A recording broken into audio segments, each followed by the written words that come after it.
تعلیم کا مقصد تو یہ قرار دیا تھا کہ تعلیم سے ہم اللہ کے قریب ہوں، تعلیم سے ہم سماج کی خدمت کے لیے آگے آئیں، تعلیم سے ہم اللہ کا تقرب حاصل کریں۔ لیکن آج حالات یہ ہو گئے ہیں، خاص طور پر جو بچے ہمارے کالجز یا یونیورسٹیز میں پڑھتے ہیں، وہ یہ سمجھتے ہیں کہ تعلیم کا مقصد یہ ہوتا ہے کہ انسان فائنینشلی اسٹیبل ہو جائے۔ فائنینشلی اسٹیبل ہونا تعلیم کا مقصد نہیں ہوتا کہ علماء کو اس دنیا سے رخصت کر دیا جائے گا، علماء کو اٹھا لیا جائے گا، اور جب علماء چلے جائیں گے تو علم بھی چلا جائے گا، اور پھر حالت یہ ہوگی کہ جو عامت الناس ہیں، جو کامن پیپل ہیں، وہ ایسے لوگوں کو اپنا مقتدا اور پیشوا بنائیں گے جن کو دین کی کوئی سمجھ نہیں ہوگی، اور یہ لوگ خود بھی گمراہ ہوں گے، دوسروں کو بھی گمراہ کریں گے، بغیر کسی علم کے یہ فتوے دیتے پھریں گے۔ آج آپ دیکھیے موبائل پر، یوٹیوب پر ایسے نہ جانے کتنے سو کالڈ اسکالرس موجود ہیں جن کو ہم سن رہے ہوتے ہیں۔ السلام علیکم ورحمۃ اللہ وبرکاتہ۔ الحمد للہ رب العالمین، والصلاة والسلام على سید المرسلین محمد وعلى آلہ وصحبہ اجمعین، اما بعد۔ شہر اورنگ آباد کے معزز اور محترم علماء کرام اور دانشوران اور عزیز طلباء، دینی اور ایمانی بھائیوں، ساتھیوں، اللہ تعالیٰ نے اس عظیم الشان اور لامحدود کائنات کو جب پیدا فرمایا، جس کی وسعتوں کے بارے میں اس جدید دور میں بھی صرف اندازے لگائے جا رہے ہیں، اور ہنوز جدید ترین سائنسداں بھی اس لامحدود کائنات کی وسعتوں کا ادراک نہیں کر سکیں، اور اگر صحیح معنوں میں کہا جائے تو 1% کائنات بھی اب تک منکشف نہیں ہو سکی، ڈسکور نہیں ہو سکی۔ اس عظیم الشان کائنات میں اللہ تعالیٰ نے ایک چھوٹی سی دنیا بنائی جسے ہم اور آپ کرۂ ارضی کے نام سے جانتے ہیں، جسے انگلش میں ارتھ کہا جاتا ہے۔ اگر ہم اللہ کی عظمت اور کبریائی کو دیکھنا چاہتے ہیں یا کچھ اندازہ کرنا چاہتے ہیں تو اس کی اس عظیم کائنات کا ہم مشاہدہ کریں، اور اس عظیم کائنات میں اس نے مختلف جو دنیائیں بنائی ہیں ان کی طرف نگاہ کریں تو اللہ کی عظمت اور کبریائی بھی ہماری نگاہوں کے سامنے آتی ہے، اور انسانوں کی یعنی ہماری اور آپ کی چھوٹائی بھی ہماری نگاہوں کے سامنے آتی کہ ہم کتنے حقیر ہیں اور ہمارا پیدا کرنے والا کتنا عظیم ہے۔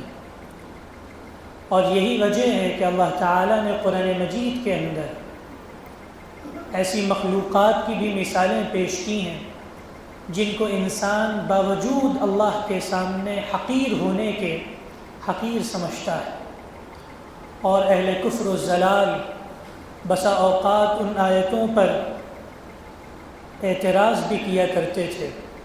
جس کا ذکر قرآن مجید میں بھی اللہ نے فرمایا ہے کہ ان اللہ لا يستحی ان یضرب مثلا ما بعوضة فما فوقها فأما الذين آمنوا فيعلمون أنه الحق من ربهم وأما الذين كفروا فيقولون ماذا أراد الله بهذا مثلا۔ قرآن مجید کی عظمت دیکھیے، اعجاز دیکھیے کہ اللہ تعالیٰ نے اس کلام کے اندر جو مثالیں پیش فرمائی ہیں، جو مضامین بیان فرمائے ہیں، مختلف دنیاؤں کا بھی ذکر کیا ہے۔ اس دنیا کے اندر اللہ نے جو مختلف مخلوقات بنائی ہیں، ڈفرینٹ کریچرز بنائے ہیں، ان کا بھی ذکر فرمایا ہے، اور ان کریچرز میں سے بہت ہی چھوٹے، حقیر، ٹائنی اور ٹریویل قسم کے جو کریچرز ہیں جن کو ہم خاطر میں بھی نہیں لاتے ہیں، ان کا بھی ذکر فرمایا ہے۔ گویا اللہ اپنی عظمت کو بیان کر رہا ہے کہ تم اپنی نگاہ میں مچھر اور مکھی کو حقیر سمجھتے ہو، لیکن اللہ کی نگاہ میں تمہاری بھی کوئی خاص حیثیت نہیں، یہ محض اس کا فضل ہے کہ اس نے ہمیں انسان بنایا اور ہمیں عزت بخشی، اعزاز بخشا، ہمیں وقار عطا فرمایا۔ اور اس کا اعلان بھی اس نے قرآن مجید میں کیا کہ وَلَقَدْ كَرَّمْنَا بَنِي آدَمَ وَحَمَلْنَاهُمْ فِي الْبَرِّ وَالْبَحْرِ وَرَزَقْنَاهُمْ مِنَ الطَّيِّبَاتِ، کہ ہم نے آدم کے بیٹوں کو اعزاز بخشا، عزت بخشی، اور ہم نے ان پر ڈگنیٹی کو اتارا، کنفرٹ کیا، اور خشکی اور تری میں ہم نے ان کو بسایا۔ تو اللہ تعالیٰ نے انسانوں کو جو اعزاز بخشا ہے وہ اس لیے بخشا ہے کیونکہ انسان کو اللہ تعالیٰ نے ایک امتیازی مخلوق بنایا ہے۔ انسان کو اللہ تعالیٰ نے قلب و دماغ عطا فرمایا ہے، انسان کو اللہ تعالیٰ نے اپنا آخری کلام عنایت فرمایا ہے، اور مختلف ادوار میں حضرت آدم علیہ السلام سے لے کر حضرت صلی اللہ علیہ وسلم تک اللہ تعالیٰ مختلف انسانوں پر اپنا کلام اتارتا رہا اور راہ ہدایت انہیں دکھاتا رہا۔ اور اس کا اعلان بھی اللہ نے قرآن مجید ہی میں فرمایا کہ وَإِن مِّنْ أُمَّةٍ إِلَّا خَلَا فِيهَا نَذِيرٌ۔ میں تو آگے بڑھ کر یہ کہتا ہوں کہ بہت سی وہ دنیائیں جو ابھی 300، 400 یا 500 سال پہلے ڈسکور ہوئی ہیں، جن کو دنیا پہلے جانتی بھی نہیں تھی، جن پر دنیا بعد میں قابض ہوئی، ظلم و ستم پر جن پر پہاڑ توڑے گئے، ان دنیاؤں کا بھی اگر ہم مطالعہ کریں، یہ تاریخ ہو سکتا ہے کبھی الٹی جائے۔ اور آج تو آرکیولوجیکل ڈپارٹمنٹ نئے انکشافات کرتا چلا جا رہا ہے، تو بہت امید ہے کہ آج سے 40 سال یا 50 سال کے بعد یہ عقدے کھلیں کہ آسٹریلیا یا US جو ابھی دنیا کے سامنے آئے ہیں، ایک عرصے تک یہ ممالک یا یہ خطے پردہ خفا میں تھے، میں یقین سے کہہ سکتا ہوں کہ اگر یہاں انسان موجود تھے تو ان کے درمیان بھی اللہ نے ڈرانے والے بھیجے ہوں، کیونکہ یہ اللہ کا وعدہ ہے، اس کا اعلان ہے کہ کوئی بھی امت نہیں، کوئی بھی قوم نہیں، کوئی بھی خطہ نہیں جہاں اللہ نے ڈرانے والے نہ بھیجے ہوں یا ڈرانے والا نہ بھیجا ہو، وارنر نہ بھیجا ہو۔ تو اللہ نے انسانوں کو جب دنیا میں بھیجا، انہیں عقل سے نوازا، انہیں دل کی شکل میں ایک بیش قیمت تحفہ عنایت فرمایا، اور عقل اور دل کی صفائی کے لیے اللہ نے اپنا کلام بھی عنایت فرمایا، اور اپنے اس کلام کو اللہ نے محفوظ فرمایا۔ اور حضرت صلی اللہ علیہ وسلم پر اللہ نے جو کلام اتارا اس کو تو اتنی صحت اور صداقت کے ساتھ محفوظ کیا کہ آج بھی جو دشمن ہیں، میں ان کی بات کروں، جو اورینٹلسٹ ہیں، مستشرقین ہیں، وہ بھی جرأت نہیں کرتے، یہ جسارت نہیں کرتے کہ قرآن مجید کی تاریخی مصدوقیت پر، صحت و صداقت پر حرف غلط کہہ سکیں، ان کے اندر یہ جسارت نہیں۔ تو یہ اللہ کا کلام ہے، ہم اپنی ذات کو پہچانیں کہ ہم کتنے چھوٹے ہیں۔ جس کلام کے بارے میں اللہ نے فرمایا تھا کہ اگر پہاڑوں پر بھی اتارا جاتا تو پہاڑ بھی ریزہ ریزہ ہو جاتے، ٹوٹ کر بکھر جاتے، پاش پاش ہو جاتے، اس عظیم الشان کلام کا متحمل اللہ تعالیٰ نے ہمیں اور آپ کو بنایا ہے، طالبان علوم نبوت کو بنایا ہے، اور میں تو آگے بڑھ کر کہتا ہوں کہ ہر انسان کو بنایا ہے۔ اور اس کا اعلان بھی قرآن مجید میں فرمایا کہ وہی کتاب جس کے بارے میں ایک جگہ اللہ فرماتا ہے کہ پہاڑ پر اتارتی تو پہاڑ ٹوٹ جاتے، اللہ فرماتا ہے وَلَقَدْ يَسَّرْنَا الْقُرْآنَ لِلذِّكْرِ فَهَلْ مِن مُدَّكِرٍ، کہ ہم نے اس کتاب ہدایت کو، ذکر کی اس کتاب کو آسان کر دیا۔ اور ایک جگہ اللہ فرماتا ہے کہ اے نبی محمد صلی اللہ علیہ وسلم، ہم نے آپ کی زبان مبارک سے اس کتاب کو آسان کیا ہے، فَإِنَّمَا يَسَّرْنَاهُ بِلِسَانِكَ لِتُبَشِّرَ بِهِ الْمُؤْمِنِينَ وَتُنذِرَ بِهِ قَوْمًا لُدًّا، کہ اے محمد صلی اللہ علیہ وسلم، ہم نے آپ کی زبان مبارک سے اس کتاب کو آسان بنا دیا تاکہ آپ مومنین کو بشارت سنائیں، خوشخبری سنائیں، ان کو گلیڈ ٹائڈنگز دیں، گڈ نیوز دیں، اور آپ ان دشمنوں کو جو ہر وقت لڑنے بھیڑنے پر آمادہ رہتے ہیں، ہر وقت دست و گریباں رہتے ہیں، ان کو وارن کریں، ان کو ڈرائیں۔ یہ عظیم الشان اللہ کا کلام جو براہ راست لوح محفوظ سے آسمان دنیا میں اتارا گیا، فرشتوں کے جھرمٹ میں اتارا گیا، اور پھر وہاں سے حضرت صلی اللہ علیہ وسلم کے قلب اطہر میں اتارا گیا۔ 23 سال کے عرصے میں یہ کتاب ہمارے سامنے آئی، صحابہ کرام رضی اللہ عنہم اجمعین نے اس کتاب کو آگے منتقل فرمایا، اور پھر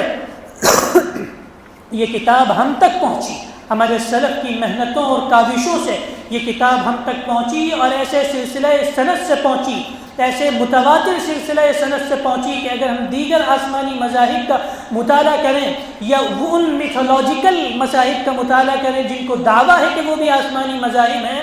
تو ان کے پاس کوئی چین آف ٹرانسمیشن ہی نہیں۔ وہ تو آپ کہہ سکتے ہیں کہ یہ تو ایپکس ہیں یا قصے اور کہانیاں ہیں جن کو اساطیر الاولین کہا جا سکتا ہے، اس سے زیادہ کوئی حقیقت ان مذاہب کی نہیں۔ لیکن اللہ نے ہمیں جو مذہب عنایت فرمایا، ہمیں جو دین دیا، اسے محفوظ بھی فرمایا، اور اس دین میں جو مرکزی مقصد اللہ تعالیٰ نے بیان فرمایا ہے انسان کی آفرینش کا، انسان کی پیدائش کا، وہ ہم اور آپ سب جانتے ہیں۔ اللہ نے انسان کی قسم کھائی کہ وَنَفْسٍ وَمَا سَوَّاهَا فَأَلْهَمَهَا فُجُورَهَا وَتَقْوَاهَا قَدْ أَفْلَحَ مَنْ زَكَّاهَا وَقَدْ خَابَ مَنْ دَسَّاهَا۔ پورا تصور دین گویا ان آیتوں میں واضح کر دیا گیا، دو چار کی طرح واضح کر دیا گیا کہ کوئی خفا نہ باقی رہے اور کوئی ابہام نہ باقی رہے۔ اللہ کا کلام ہے، اس کا اعجاز ہے کہ وہ ہر چیز صراحت سے کہتا ہے، ہر چیز وضاحت سے کہتا ہے اور کلیئرٹی کے ساتھ کہتا ہے۔ اللہ نے انسان کی قسم کھائی، اس میں بھی ایک اعزاز کا پہلو پنہا ہے کہ اللہ کہتا ہے کہ اس جان کی قسم جس جان کو بہترین خط و خال میں اس نے ڈھالا، جس کو پرفیکٹ بنایا، اس کے فزیکل اپیرنس کو، اس کے ظاہری خط و خال کو بھی اللہ نے پرفیکٹ بنایا، اور جو نظام اس جان کو اللہ نے عنایت فرمایا اس میں بھی کوئی کمی بیشی نہیں رکھی۔ پھر اللہ نے مزید یہ فرمایا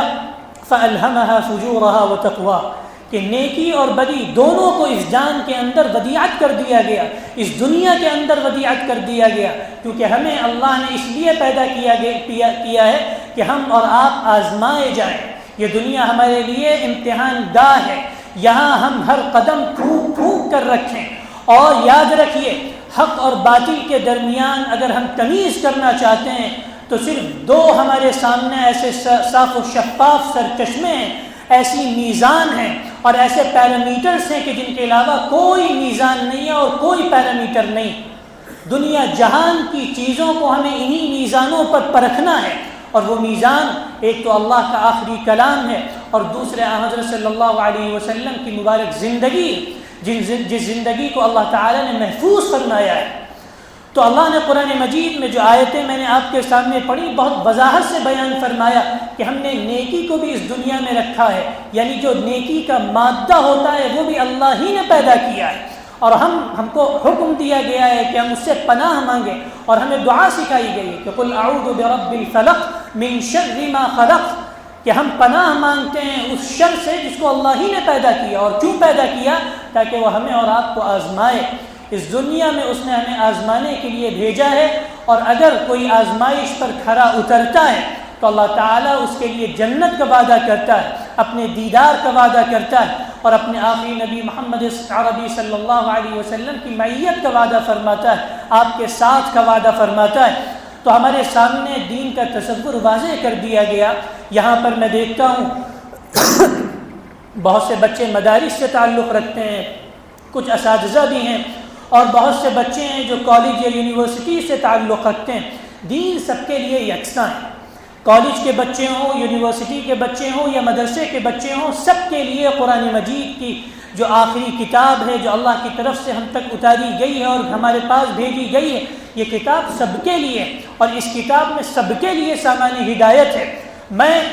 مدارس کے بچوں سے یہ کہوں گا، طلباء سے یہ کہوں گا، اپنے ساتھیوں سے یہ کہوں گا کہ آپ کے کندھے پر تو اضافی ذمہ داریاں ہیں۔ آپ نے یہ عہد کیا ہے کہ ہمیں پوری زندگی اس دین کی خدمت کرنی، اور آپ مدرسے میں اسی لیے داخل ہوئے ہیں کہ آپ زندگی کا ایک ایک لمحہ اللہ کے دین کی خدمت کے لیے وقف کر دیں۔ بعض لوگ یہ کہتے ہیں کہ تجارت کرنا، حلال روزی کمانا بھی عبادت ہے، یقیناً عبادت ہے، لیکن مدارس کے طلباء کے لیے صرف یہی عبادت نہیں ہے۔ اگر ہم صرف اس عبادت پر اکتفا کر لیں تو پھر ہم میں اور عامت الناس میں کیا فرق رہ جائے گا؟ ہماری زندگی کا تو یہ مقصد ہے کہ ہم زندگی کا ایک ایک لمحہ اللہ کے دین کے لیے وقف کر دیں۔ ہم حلال روزی روٹی کا بھی بندوبست کریں، لیکن وہ حلال روزی روٹی ہماری زندگی کا مقصد نہ ہو، بلکہ میں آگے بڑھ کر ان نوجوانوں سے بھی کہتا ہوں جو یونیورسٹیز اور کالجز میں پڑھتے ہیں کہ آپ کی زندگی کا مقصد بھی محض حلال روزی روٹی کمانا نہ ہو۔ حلال روزی روٹی کمانا ہر فرد کی ذمہ داری ہے، ہر فرد پر فرض عین ہے، اس پر یہ کمپلسری ہے، لیکن ہم محض اسی کو زندگی کا مقصد سمجھ بیٹھیں تو یہ بے وقوفی ہے۔ ہم نے تعلیم کے مقصد کو نہیں سمجھا، ہم نے دین کے مقصد کو نہیں سمجھا، ہم نے اپنی پیدائش کے مقصد کو نہیں سمجھا۔ اللہ نے تعلیم کا مقصد تو یہ قرار دیا تھا کہ تعلیم سے ہم اللہ کے قریب ہوں، تعلیم سے ہم سماج کی خدمت کے لیے آگے آئیں، تعلیم سے ہم اللہ کا تقرب حاصل کریں۔ لیکن آج حالات یہ ہو گئے ہیں، خاص طور پر جو بچے ہمارے کالجز یا یونیورسٹیز میں پڑھتے ہیں، وہ یہ سمجھتے ہیں کہ تعلیم کا مقصد یہ ہوتا ہے کہ انسان فائنینشلی اسٹیبل ہو جائے۔ فائنینشلی اسٹیبل ہونا تعلیم کا مقصد نہیں ہوتا۔ اللہ کی کتاب کا ذرا مطالعہ کیجئے، اللہ نے انفس و آفاق میں غور و تدبر کرنے پر ہمیں آمادہ کیا ہے، اور جہاں بھی آمادہ کیا ہے اس لیے نہیں آمادہ کیا کہ ہم اللہ کے کریچرز میں، اس کی مخلوقات میں غور کریں، کنٹمپلیشن کریں، اور پھر نتیجہ یہ نکلے کہ ہم اچھی جاب حاصل کرنے والے بن جائیں، نتیجہ یہ نکلے کہ ہم ایک بڑی دکان سجا کر بیٹھ جائیں،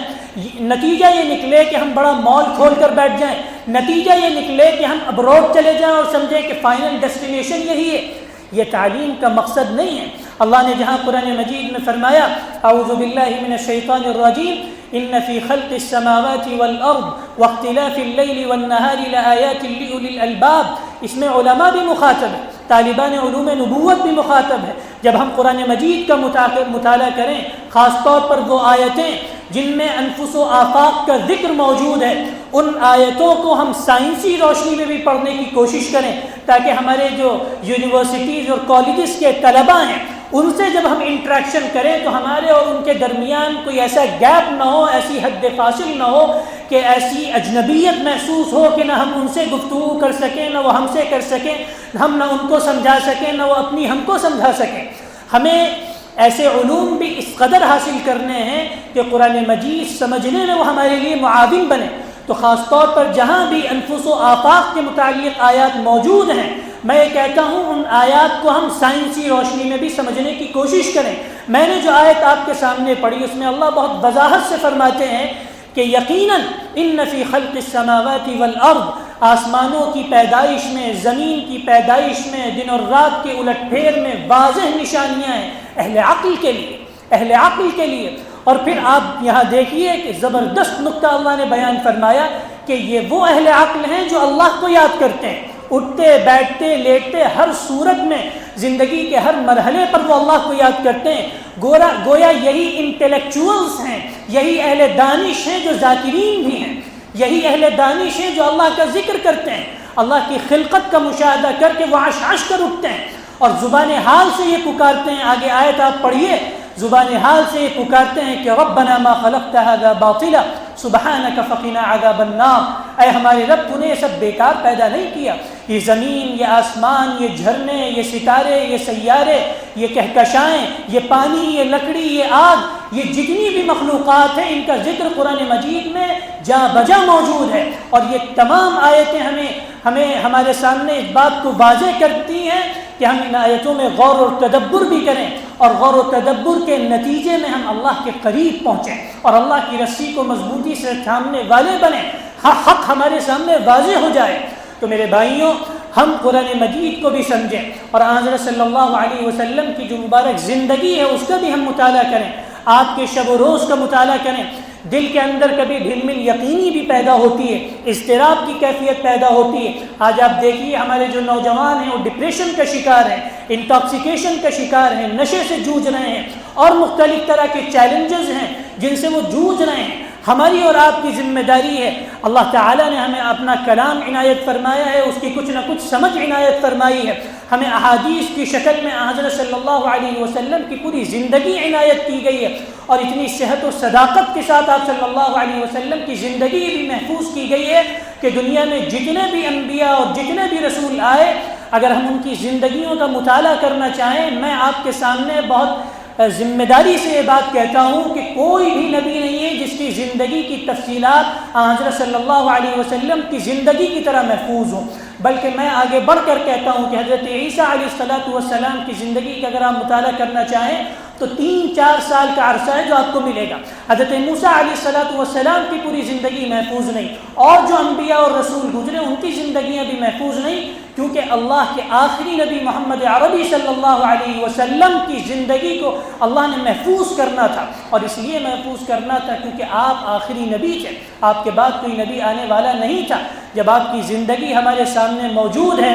آپ کے ساتھ جو آزمائشیں آئیں ہم ان کا مطالعہ کریں، آپ نے ان آزمائشوں ان چیلنجز کو کس طرح ٹیکل کیا ہم ان کا مطالعہ کریں۔ حضرت صلی اللہ علیہ وسلم نے مکہ مکرمہ میں رہ کر کس طرح زندگی گزاری جب ماں باپ کا سایہ سر پر نہ تھا، اور وہ دادا جان جو آپ پر جان نچھاور کرتے تھے وہ بھی بچپن میں رخصت ہو گئے، اور اللہ رب العزت نے تمام سہاروں کو گویا اٹھا لیا اور اپنی ذات پر اللہ کے نبی صلی اللہ علیہ وسلم کا اعتماد رکھا، اور اللہ کے نبی صلی اللہ علیہ وسلم نے پوری زندگی اللہ پر اعتماد کیا، اللہ کے سامنے سر بسجود رہے، اس سے مانگتے رہے، سہاروں کے محتاج نہ رہے۔ اسی لیے ہمیں بھی سہاروں کا محتاج نہیں بننا ہے۔ اگر ایک طرف آزمائشیں ہیں، مشکلات ہیں، تو دوسری طرف وسائل کی بھی بہتات ہے، فراوانی ہے۔ میں اپنے نوجوانوں سے کہتا ہوں آج بہت سے فتنے ہیں، ان میں سے ایک بڑا فتنہ موبائل فون کا ہے۔ ایک طرف تو ہم موبائل فون کا مس یوز کرتے ہیں، ایکسیسو یوز ہوتا ہے، اور اتنا یوز ہو جاتا ہے کہ بسا اوقات ہوتا یہ ہے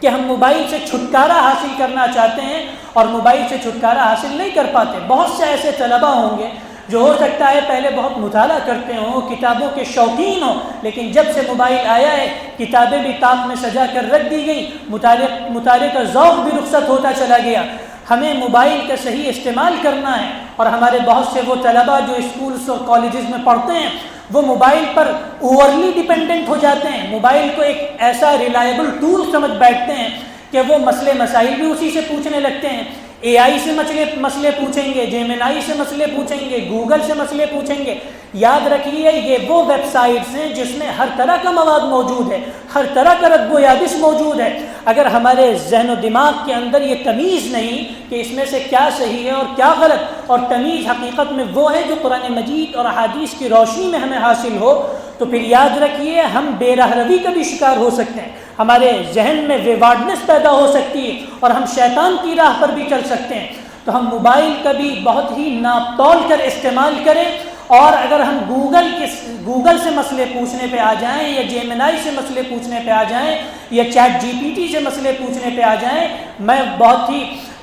ذمہ داری سے کہہ سکتا ہوں کہ بڑی تعداد ایسے نوجوانوں کی ہے، ایسے یوتھ کی ہے جو موبائل پر ڈیپینڈنٹ ہے۔ وہ سمجھتے ہیں کہ بھائی عالم صاحب کے پاس کون جائے، اتنا وقت کون لگائے۔ یاد رکھیے اگر ہم موبائل پر اس طرح ڈیپینڈنٹ ہو جائیں گے اور علماء سے اپنا رشتہ توڑ لیں گے، تو ایک وقت آئے گا کہ علماء بھی دنیا سے رخصت ہو جائیں گے، اور جب علماء دنیا سے رخصت ہو جائیں تو علم بھی دنیا سے رخصت ہو جاتا ہے۔ اس شہر کی یہ خاصیت ہے کہ ہر دور میں یہاں اللہ والے رہے ہیں، ہر دور میں یہاں اہل علم رہے ہیں، اہل عقل و دانش رہے ہیں، انٹلیکچوئلس رہے ہیں، اور یہ اللہ کا بڑا احسان ہے۔ حضرت صلی اللہ علیہ وسلم نے ایک حدیث میں فرمایا، اور بہت ڈرنے کا مقام ہے، ایسی صریح حدیث ہے وہ، جس میں آپ صلی اللہ علیہ وسلم نے فرمایا کہ ایک زمانہ آئے گا جب اسلام کا نام لینے والے بھی باقی نہیں رہیں گے، اسلام کا نام باقی رہے گا اور قرآن مجید کا رسم الخط باقی رہے گا۔ اور دوسری طرف ایک جگہ اللہ کے نبی صلی اللہ علیہ وسلم نے فرمایا کہ ایک زمانہ ایسا بھی آئے گا کہ اللہ تعالیٰ علم کو اٹھا لے گا،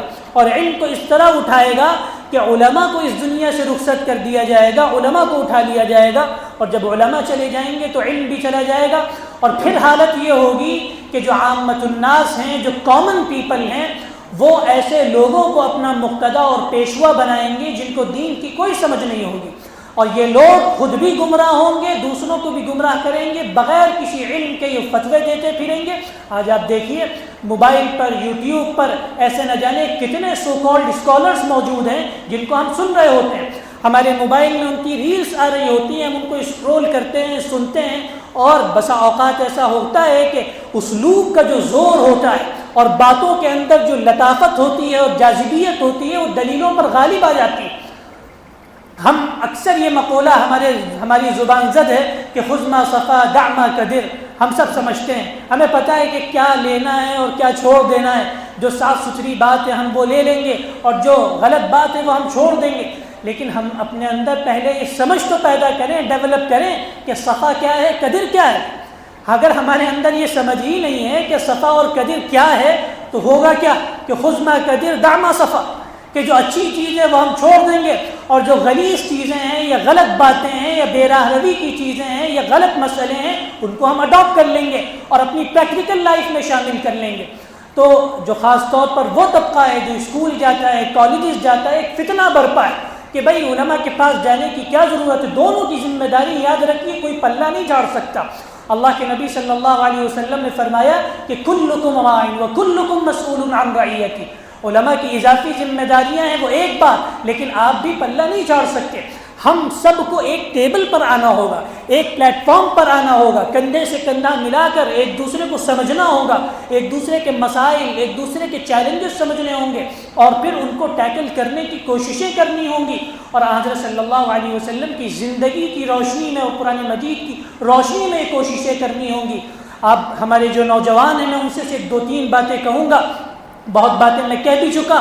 کہ پہلی چیز تو یہ کہ ہم تلاوت کا معمول بنائیں، قرآن مجید پڑھیں بھی اور قرآن مجید کا ترجمہ بھی کسی عالم کی نگرانی میں پڑھیں، اس کی گائیڈنس اور اس کے سپرویژن میں پڑھیں، اور کوشش یہ کریں کہ کہیں اگر درس قرآن ہو رہا ہے، کوئی معتبر عالم ہے جو ہمارے محلے میں درس قرآن دے رہا ہے تو اس میں پابندی سے شریک ہوں اور بلا جھجک علماء سے سوال کریں، ہم خود علماء کو اپروچ کریں۔ کنواں آپ کے پاس اگر نہیں آ رہا تو آپ کنویں کے پاس جائیں۔ میں تو آگے بڑھ کر کہتا ہوں علماء سے کہ آپ کنویں نہ بنیں بلکہ آپ مشکیزیں بنیں اور خود عامت الناس کے پاس جائیں اور ان کو مسائل بتائیں، ان کے مسائل حل کریں۔ لیکن یہاں پر ایک اہم چیز یہ ہے کہ باہمی اعتماد کی فضا بننی چاہیے، باہمی تعاون کی فضا بننی چاہیے کہ ہم میوچول کوآپریشن کے ساتھ اور کوآرڈینیشن کے ساتھ زندگی گزاریں، اور جو مسائل ہمارے سامنے منہ کھولے کھڑے ہیں، جو آزمائشیں ہمارے سامنے منہ کھولے کھڑی ہیں، ان سے نپٹنے کے لیے جو وسائل ہم اختیار کر سکتے ہیں انہیں اختیار کریں۔ یہ زمانہ ایسا ہے کہ طرح طرح کے چیلنجز ہمارے سامنے ہیں، ملکی سطح پر، شہری سطح پر، عالمی سطح پر، ہر سطح پر مسائل ہیں، اور ایسے عالم میں بھی اگر ہم ہوش کے ناخن نہ لیں تو یہ بہت افسوس کا مقام ہے۔ میں اکثر یہ بات کہتا ہوں کہ جیسے جیسے حالات خراب ہوتے ہیں ہمارے اندر جذباتیت اور انفعالیت خوب پیدا ہوتی ہے، ہم بہت ہی انتھوزیاسٹک ہو جاتے ہیں اور بسا اوقات تو پیتھیٹک بھی ہو جاتے ہیں۔ ہم یہ فیل کرتے ہیں کہ بھائی اتنے حالات خراب ہو گئے، کوئی کچھ کر ہی نہیں رہا۔ ہم یہ نہیں سوچتے کہ ہم کیا کر رہے ہیں۔ اس جذباتیت اور انفعالیت سے اگر ہمارے اندر فعالیت جنم نہیں لیتی، ایکٹیویزم جنم نہیں لیتا، تو پھر یہ جذباتیت اور انفعالیت بے سود ہے، کسی کام کی نہیں ہے۔ ایک بڑا طبقہ مسلمانوں کا، میں صاف کہتا ہوں بڑا طبقہ، کہا جا سکتا ہے 90% طبقہ ایسے لوگوں پر مشتمل ہے جن کے اندر جذبات تو بہت عمدے چلے آتے ہیں، جہاں کوئی سوشل میڈیا پہ وہ پوسٹ پڑھتے ہیں اسلام مخالف، یا کوئی فوٹو دیکھتے ہیں یا کوئی ویڈیو ان کی نظر سے گزرتی ہے، اچانک ان کے اندر جذبات امٹتے ہیں، اور یہ اسلام کی ایمان کی نشانی ہے کہ اپنے بھائی کے تئیں ہمارے اندر احساس درد ہو، ہمدردی ہو، یہ بہت اچھی چیز ہے۔ لیکن اس کے سدباب کے لیے ہم کیا کوششیں کرتے ہیں؟ ہم موبائل کے اتنے عادی ہو چکے ہیں، ہماری میموری اتنی شارٹ ٹرم ہو چکی ہے کہ ہم ایک لمحے کے لیے موبائل پر وہ ریل دیکھتے ہیں اور ہمارے دل کی کیفیت اچانک بدل جاتی ہے، ہم پریشان ہو جاتے ہیں، افسردہ ہو جاتے ہیں، اور پھر وہ ریل اسکرول کرتے ہیں، کوئی مزاحیہ ریل آ جاتی ہے، وہ ریل اسکرول کرتے ہیں، کوئی مٹکتا چمکتا ہوا آ جاتا ہے اور اس میں مگن ہو جاتے ہیں۔ گویا ایک لمحے ہمارے دل کے احساس کچھ اور دوسرے لمحے دل کا احساس کچھ اور یہی شارٹ ٹرم میموری حقیقت میں ہمیں نکما بھی بنا رہی ہے۔ ہم 15-15 سیکنڈ کی، 20-20 سیکنڈ کی ریلز دیکھ دیکھ کے ایسے عادی بن چکے ہیں کہ ہمارے سامنے جب مضامین آتے ہیں، لمبے مضامین جس میں کچھ مشکل مباحث بھی شامل ہو، وہ ہم سے نہیں پڑھے جاتے۔ ڈیفیکلٹی سے ہم بھاگتے ہیں، چیلنجز سے ہم بھاگتے ہیں، ہماری میموری شارٹ ٹرم ہو چکی ہے۔ ہم چاہتے ہیں کہ کوئی بھی چیز ہو، ابھی ہم سے ایک صاحب نے یہ بات بھی کہی کہ کوئی ایسا شارٹ کورس ڈیزائن کیجئے جو 10 منٹ کے اندر پورا اسلام کا تصور بیان کر دے، یہ 10-10 منٹ کی ویڈیوز ہوں، 12-15 ویڈیوز میں پورا ایک شارٹ ٹرم اسلامک کورس آ جائے۔ ہمارے اسکول اور کالجز کے بچوں کا بھی یہی حال ہے، لیکن میں افسوس کے ساتھ کہتا ہوں، اپنے آپ کو بھی شامل کرتا ہوں کہ مدرسے کے بچوں کا بھی یہی حال ہے۔ ہم بھی مدرسے کے بچوں کا بھی یہی حال ہے، پہلے ماشاءاللہ بہت محنت بھی ہوتی تھی، اب گراف بہت گر رہا ہے، اور اس کا سب سے بڑا سبب میں واضح طور پر کہتا ہوں کہ موبائل۔ تو مدرسوں میں موبائل پر جو پابندی لگائی جاتی ہے وہ بہت ہی بجا ہوتی ہے۔ ابھی والد صاحب نے ایک واقعہ ذکر کیا، بہت سے ایسے طلباء ہوتے ہیں، موبائل کے ایسے رسیا ہوتے ہیں، جب ان سے یہ کہا جاتا ہے کہ موبائل پر پابندی ہے تو یہ کہتے ہیں کہ ہم مدرسے میں نہیں پڑھ سکتے، اگر موبائل پر پابندی ہے تو مدرسے میں پڑھنا ہمارے لیے ممکن نہیں۔ تو گویا اتنے ہم عادی بن چکے ہیں ایسے ٹول کے جو گو کے فائدہ مند بھی ہے، لیکن زمانہ طالب علمی میں وہ ہلاکت کا ایک ٹول ہے جو آپ کی زندگیوں کو برباد کر کے رکھ دے گا۔ میں جتنے بھی طلباء ہیں ان سے بہت وضاحت سے کہتا ہوں، موبائل کا کم سے کم استعمال کریں، بوجہ ضرورت۔ کبھی آپ کو بہت ہی موسٹ نیڈ پڑ جائے کہ موبائل کے علاوہ کوئی چارہ کار نہ ہو تو استعمال کریں، ورنہ نہ کریں۔ اور دوسری اہم چیز یہ ہے کہ ہم ایک دوسرے کے ساتھ مل جل کر کام کرنے کی کوششیں کریں۔ یہ جو خلیج قائم ہو گئی ہے اور یہ بڑھتی چلی جا رہی ہے، ندوۃ العلماء کا تو مقصد یہ تھا کہ اس خلیج کو بانٹا جائے اور ایک برج تعمیر کیا جائے، جس برج کو کراس کر کے مدارس کے طلباء ہوں یا یونیورسٹیز کے طلباء ہوں، عصری تعلیم یافتہ طبقہ ہو، وہ دونوں ایک ساتھ آئیں، کندھے سے کندھا ملائیں، ایک دوسرے کو سمجھیں اور دونوں مل کر معاشرے کی اصلاح کے لیے، تعمیر کے لیے اور لوگوں کی ترقی کے لیے، ایمانی ترقی کے لیے، روحانی ترقی کے لیے اپنا رول پلے کریں۔ میں یہ باتیں آپ کے سامنے اس لیے رکھ رہا ہوں کہ میں خود بھی طالب علم ہوں اور میں گو کے پڑھاتا ہوں، لیکن میری فراغت ابھی 2-4 سال قبل ہی کی ہے، اور میں جین زی جو اصطلاح ہے اس کی نفسیات کو کچھ نہ کچھ بہرحال سمجھتا ہوں۔ یہ جین زی جو اصطلاح ہے یہ بیجا نہیں، بلکہ واقعی آج کی جو جنریشن ہے وہ موبائل کی لتی ہو چکی، اور یہ فساد کی جڑ ہے۔ اس سے ہمیں دور رہنا ہے اور اپنی زندگیوں کے اندر نکھار پیدا کرنا ہے۔ قرآن مجید کی تلاوت، میں نے کہا کہ قرآن مجید کی تلاوت ہو اور ترجمہ بھی پڑھا جائے، درس قرآن میں شریک ہوا جائے، اور دوسری اہم چیز ہے کہ حضرت صلی اللہ علیہ وسلم کی سیرت پڑھی جائے۔ صرف مدارس کے بچے نہ پڑھیں۔ ہم لوگ یہ سمجھ بیٹھتے ہیں کہ یہ کتابیں تو مدرسے کے بچوں کی ہیں، ہم پڑھ کے کیا کریں گے؟ ارے حضرت صلی اللہ علیہ وسلم سب کے نبی تھے۔ آپ کو جب دنیا میں بھیجا گیا تو مدارس اور عصری جامعات کی کوئی تقسیم نہیں کی، یہ تقسیم تو آج ہوئی ہے۔ مفکر اسلام حضرت مولانا سید ابو الحسن علی ندوی علیہ الرحمۃ تو فرماتے تھے کہ علم ایک اکائی ہے، علم ایک اکائی ہے، اور اقرأ باسم ربک الذی خلق کی روشنی میں وہ یہ بات کہتے تھے کہ یہ جو علم کی تقسیم کی جاتی ہے کہ فلسافیکل علم ہے، تھیوریٹیکل علم ہے، اور یہ عصری ہے، یہ مادی ہے، یہ تمام تقسیمات بیجا ہیں۔ علم ایک ہے، اور علم حقیقت میں وہ ہے جو علم نافع ہو۔ انہی باتوں پر میں اپنی بات کو ختم کرتا ہوں، اور امید کرتا ہوں کہ ہم سب مل جل کر انشاءاللہ کام کریں گے اور قوم کی تعمیر و ترقی میں اپنا رول ادا کریں۔ وآخر دعوانا الحمدللہ۔